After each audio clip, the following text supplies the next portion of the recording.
afternoon, Transpac race fans. This is Dobbs Davis giving you the Tuesday, 16th of July position analysis report. We have in front of us the tracker, which as you can see is really changing shape because the lead boats are really making fast progress. Everybody's now under spinnaker throughout the middle of the course. Let me zoom in and just make this a little easier to see. Here we go. Well, first of all, I should start out with news. Pyewacket arrived at about 0200 this morning Pacific time with the crew of Orient Express, OEX, that both teams were safe. They were relieved to be back. There are some interviews that are posted online. If you go to our event website at transpacYC.com, you'll see links to those interviews with Roy Disney and John Sangmeister. They're really instructive, very moving, and we're certainly happy everyone is safe. So that bit of news out of the way. The other bit of news is that nearly everybody now who has had to turn back to return to the coast is back. Macondo, I think, was at the west end of Catalina sometime recently. They could very well be ashore now. This is the only boat heading back remaining on the course, which I'm happy to see might be picking up speed. They were only doing 3 to 4 knots before. Now they've picked up to 6 knots. This is live wire, Tim Jones, Olsen 40. They broke the top third of their spar and are under jury rig trying to get back.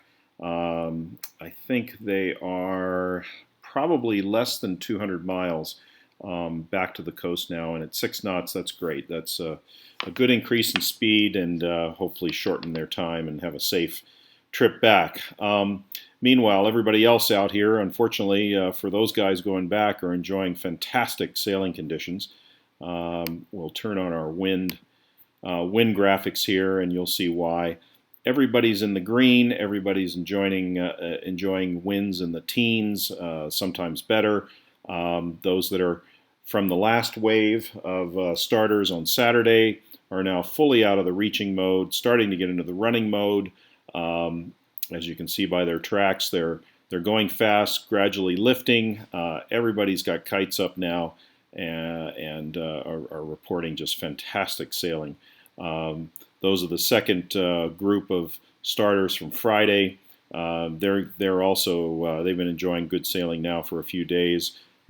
Leader in this group, if I can find him, is Brett Walda. They've been leading the pack in here really all along.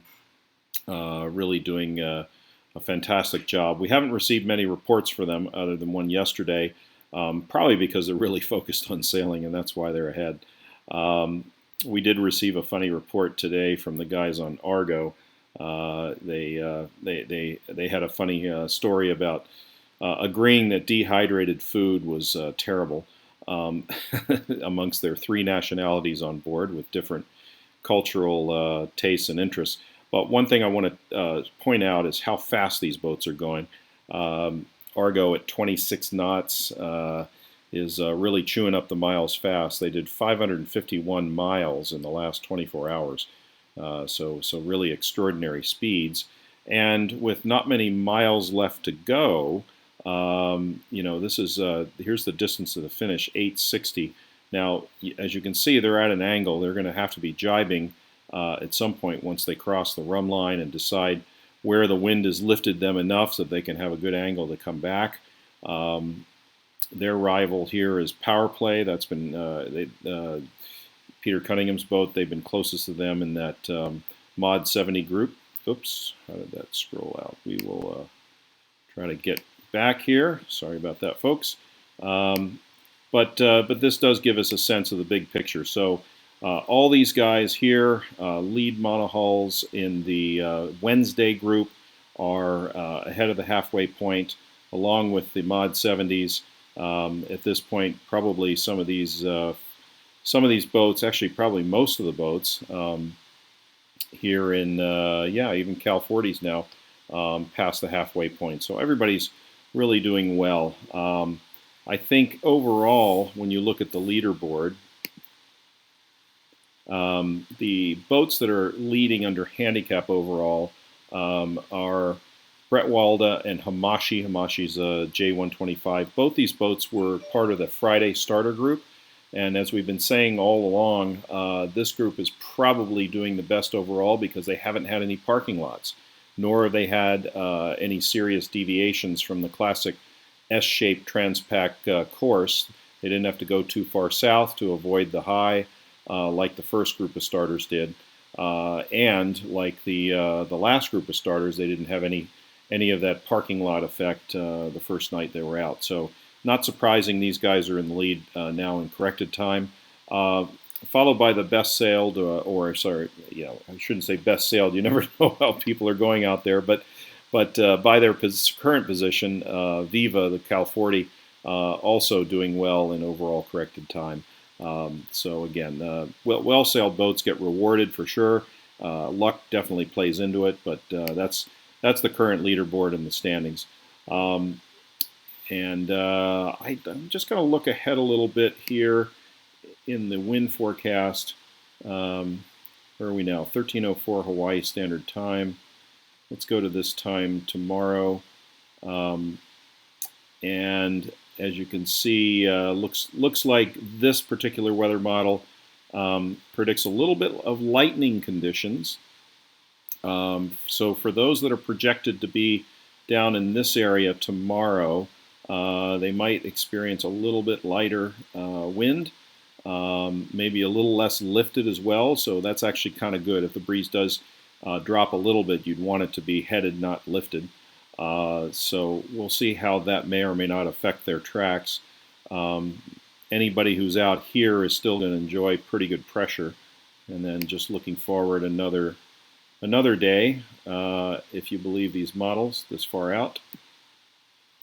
The good news is, I think, that everybody back here will be out of this projected zone of light air. Remember, blue is light air, green is more moderate conditions, and orange or yellow are pretty strong. So this shows that the tail enders better keep up the pace to stay up ahead in the strong conditions.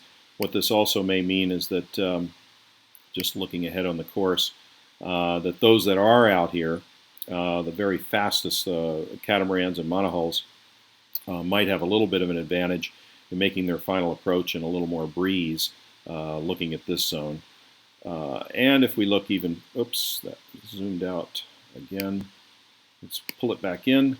If we look and even one more day ahead to 1300 Hawaii time, things start to get light once more. Breezy along the islands themselves, but a little lighter out here on the track. So we'll see how this shapes out. 3 days out, weather models are not, real accurate. I'd have to be somebody like Stan Honey to make a qualitative decision on their accuracy. And actually, I have an email out to Stan on Comanche to ask him to provide us with some of his views on how this racetrack is setting up. He's done this race many times and certainly very successfully.